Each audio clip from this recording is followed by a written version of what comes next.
நட்சத்திரங்களை தூசி தட்டினால் நல்ல வீடு செய்வேன்.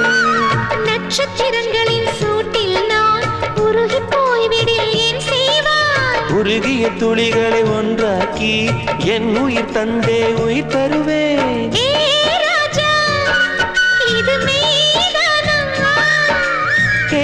பெண்ணே, தினம் நீ செல்லும் பாதையில் முள்ளிருந்தால் நான் பாய் விரிப்பேன். என்னை நான் நம்புகிறேன் உன்னை. தொடு தொடரெனவே வானவில் என்னை தூரத்தில் அழைக்கின்ற நேரம். விடு விடுவெனவே வாலிப மனது விண்வெளி விண்வெளி ஏறும்.